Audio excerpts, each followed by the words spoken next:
Благодарю вас. А сейчас позвольте предоставить слово Хельсинскому фонду Туркменистана по правам человека. Прошу вас. Спасибо. Я бы хотел добавить несколько слов коллеги.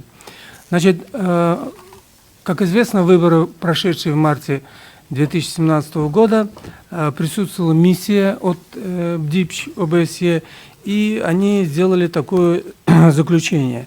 Президентские выборы проходили в строго контролируемой политической обстановке.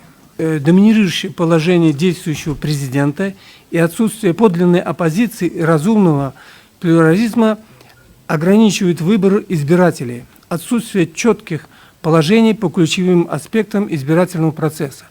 Я бы сказал, что эта формулировка, я понимаю миссию ОБСЕ, слишком очень мягкая. Как сказал предыдущий оратор, практически выборы были проведены под диктатурой нынешнего президента.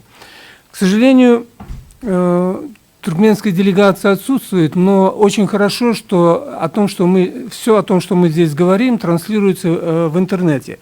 Поэтому хочу задать несколько вопросов. Почему в стране нет организованной оппозиции, независимых политических групп и партий, а профсоюзы провластны и существуют только на бумаге? Ведь выборы в Туркменистане – это строгий политический контроль и несоблюдение основных свобод. Почему у избирателей нет возможности подлинного выбора между политическими альтернативами?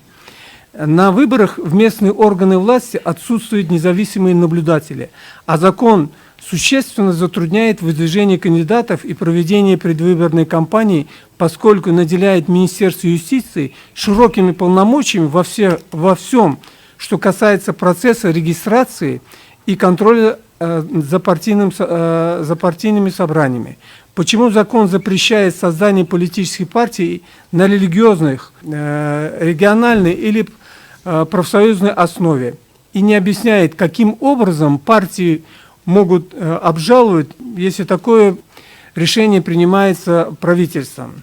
Недавно парламент принял несколько поправок Конституции, который снял ограничение возраста и что дает полное право, как сказал предыдущий оратор,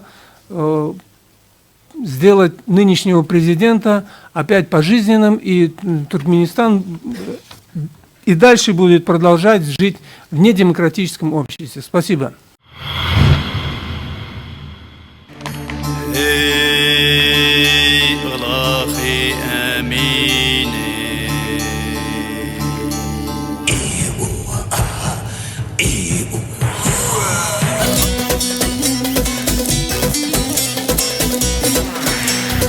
Adan yodo, atlanali